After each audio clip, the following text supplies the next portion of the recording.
Morning. Today is October 3rd, 2024, and we're in the book of Esther today. We have a commentary, Esther and the Feast of Purim. With the temple now completed, the people of Israel are free to go about the job of recultivating the land and reconstructing other buildings in the cities. The resettlement process is laborious, and it will take another 60 years to restore the level of civilization that the nation once knew. During this time, Darius has thoroughly subdued Egypt, but, as with Israel, has permitted life in Egypt to go on pretty much as usual. When Darius dies in 486 BC, he is replaced by his son Xerxes I.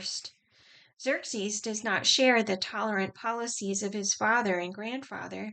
He offends the Egyptians and Greeks through repressive measures and offends even his own countrymen by his high taxes and destruction of a statue of the god Marduk. It is not known what kind of relationship Xerxes has with Israel at the outset, but it does not appear that he has any particular animosity against the Jews. There are still many Jews in his own country, and although they do have enemies there, no official opposition is apparent. If Xerxes is the king referred to in other records as Ahasuerus, and there is considerable disagreement on the issue, then it is during his reign that one of the most fascinating stories in all of Jewish history takes place. It is a story of intrigue at the royal palace in Susa. There is plot and counterplot. There is suspense and danger and unexpected twists of fate. And the final undoing of the villain is delightfully ironic. It is such a wonderful story that it should not be ruined by any preview. Suffice it to say that it takes place over a period of 4 years, presumably beginning in 483 BC, the third year of Xerxes' reign, and features a beautiful Jewish girl whose Persian name is Esther. Father figure Mordecai, his wicked enemy Haman, and the king himself. This is what happened during the time of Xerxes. Okay, Esther 1, verse 1, 483 to 479 BC in Susa.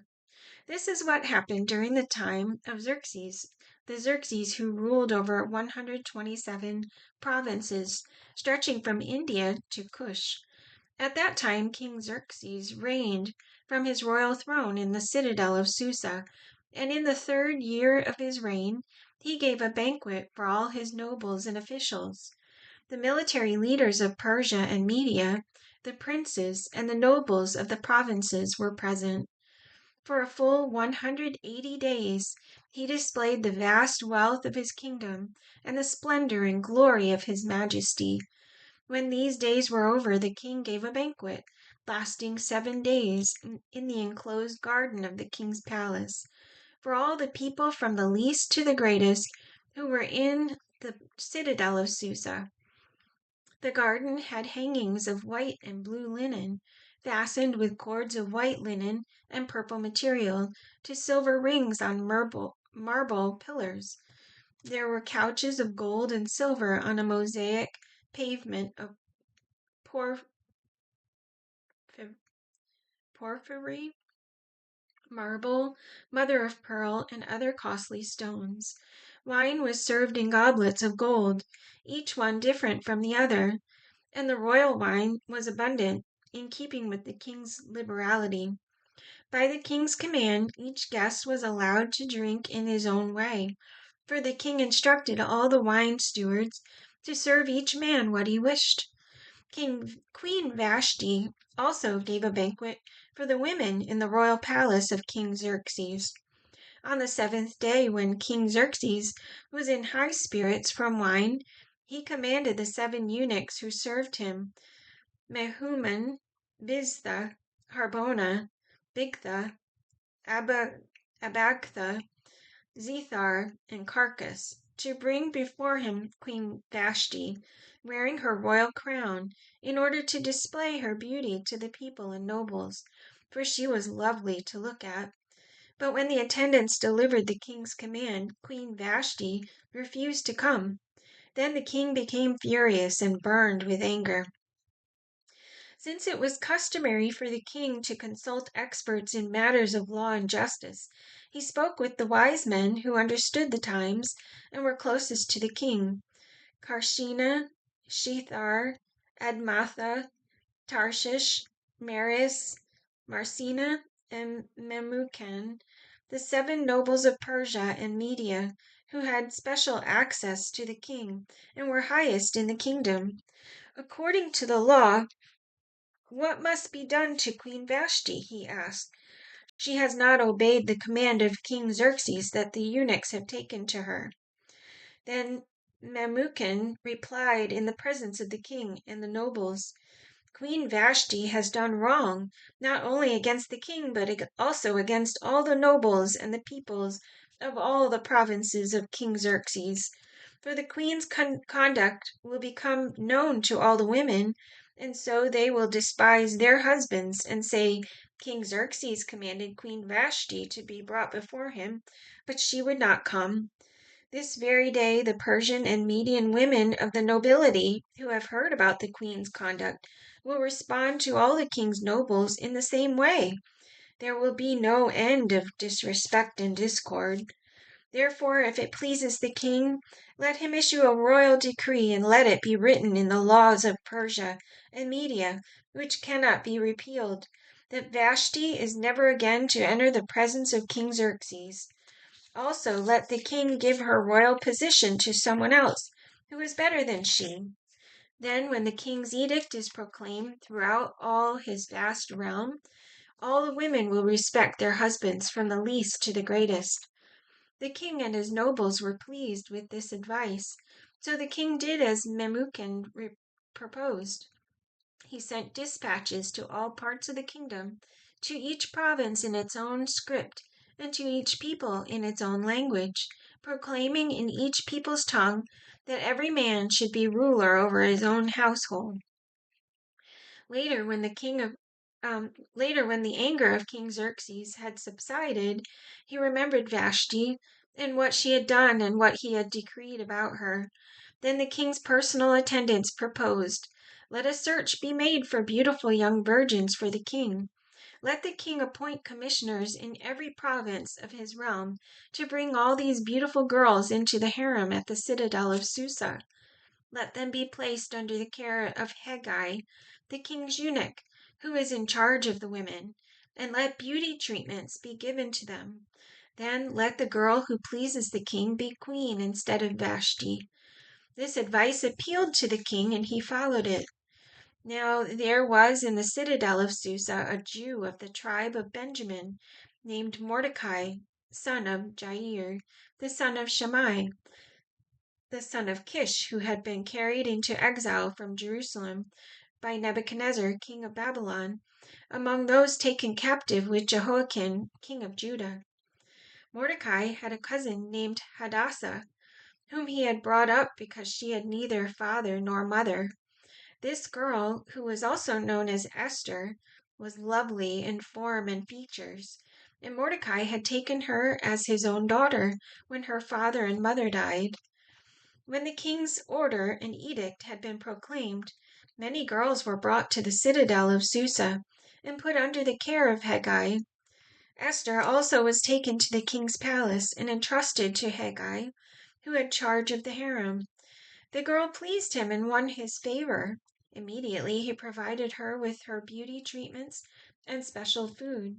He assigned to her 7 maids selected from the king's palace, and moved her and her maids into the best place in the harem.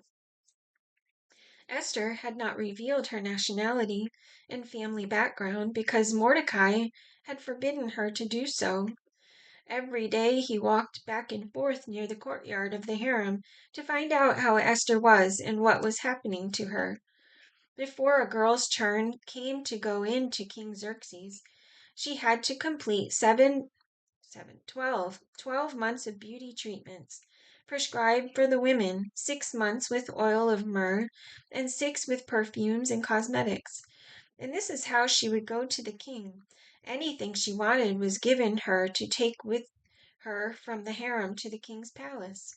In the evening she would go there, and in the morning return to another part of the harem, to the care of Shashgaz, the king's eunuch, who was in charge of the concubines. She would not return to the king unless he was pleased with her and summoned her by name. When the turn came for Esther, the girl Mordecai had adopted, the daughter of his uncle Abihail, to go to the king, she asked for nothing other than what Hegai, the king's eunuch, who was in charge of the harem, suggested, and Esther won the favor of everyone who saw her. She was taken to King Xerxes in the royal residence in the 10th month, the month of Tebeth, in the 7th year of his reign. Now the king was attracted to Esther more than any of the other women, and she won his favor and approval more than any of the other virgins. So he set a royal crown on her head and made her queen instead of Vashti. And the king gave a great banquet, Esther's banquet, for all his nobles and officials. He proclaimed a holiday throughout the provinces and distributed gifts with royal liberality. When the virgins were assembled a second time, Mordecai was sitting at the king's gate, but Esther had kept secret her family background and nationality, just as Mordecai had told her to do, for she continued to follow Mordecai's instructions as she had done when he was bringing her up. During the time Mordecai was sitting at the king's gate, Bigthana and Teresh, 2 of the king's officers who guarded the doorway, became angry and conspired to assassinate King Xerxes. But Mordecai found out about the plot and told Queen Esther, who in turn reported it to the king, giving credit to Mordecai. And when the report was investigated and found to be true, the 2 officials were hanged on a gallows. All this was recorded in the book of the annals in the presence of the king.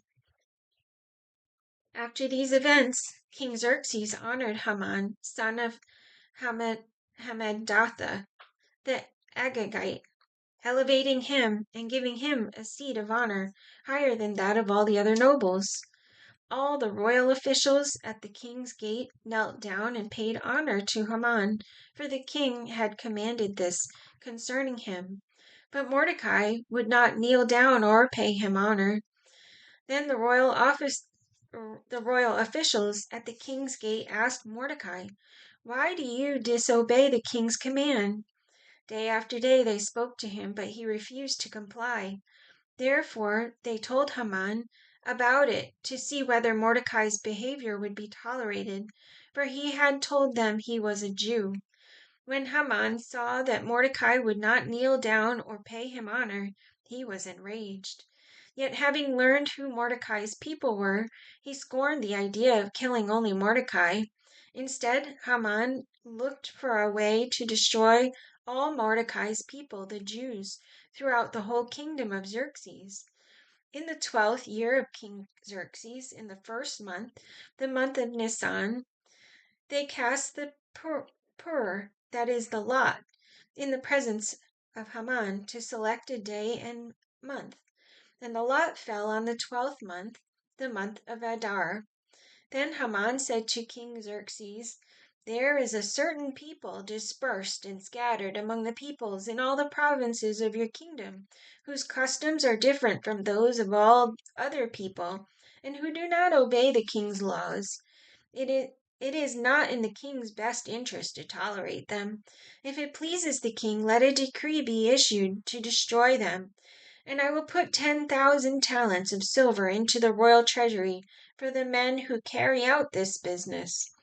So the king took his signet ring from his finger and gave it to Haman, son of Hammedatha, the Agagite, the enemy of the Jews.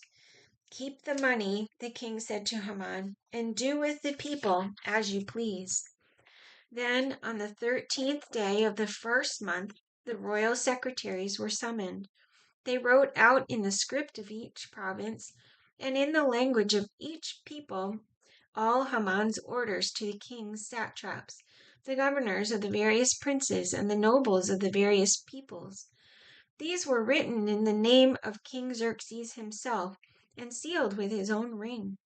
Dispatches were sent by couriers to all the king's provinces, with the order to destroy, kill, and annihilate all the Jews, young and old, women and little children, on a single day, the 13th day of the 12th month, the month of Adar, and to plunder their goods. A copy of the text of the edict was to be issued as law in every province, and made known to the people of every nationality, so they would be ready for that day. Spurred on by the king's command, the couriers went out, and the edict was issued in the citadel of Susa. The king and Haman sat down to drink, but the city of Susa was bewildered. When Mordecai learned of all that had been done, he tore his clothes, put on sackcloth and ashes, and went out into the city, wailing loudly and bitterly. But he went only as far as the king's gate, because no one clothed in sackcloth was allowed to enter it. In every province to which the edict and order of the king came, there was great mourning among the Jews, with fasting, weeping, and wailing. Many lay in sackcloth and ashes. When Esther's maids and eunuchs came and told her about Mordecai, she was in great distress. She sent clothes for him to put on instead of his sackcloth, but he would not accept them. Then Esther summoned Hathach, one of the king's eunuchs assigned to attend her, and ordered him to find out what was troubling Mordecai and why. So Hathach went out to Mordecai in the open square of the city in front of the king's gate. Mordecai told him everything that had happened to him, including the exact amount of money Haman had promised to pay into the royal treasury for the destruction of the Jews. He also gave him a copy of the text of the edict for their annihilation, which had been published in Susa, to show to Esther and explain it to her. And he told him to urge her to go into the king's presence, to beg for mercy and plead with him for her people. Hathach went back and reported to Esther what Mordecai had said.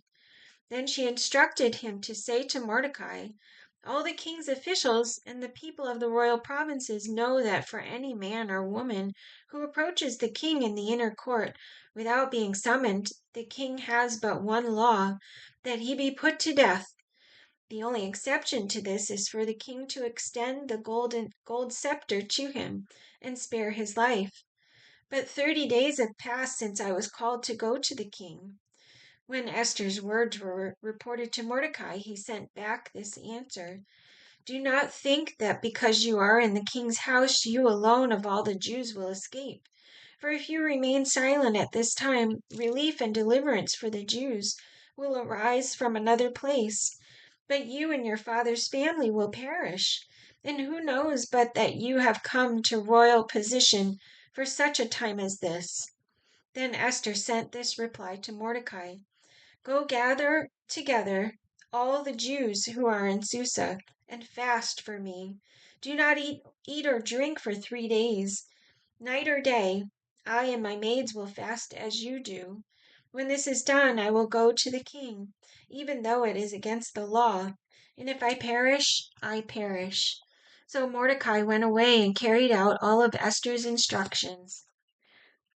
We have a cliffhanger. That's it for today. I wonder what's going to happen tomorrow. All right, that's it. Have a good day. I'll see you tomorrow.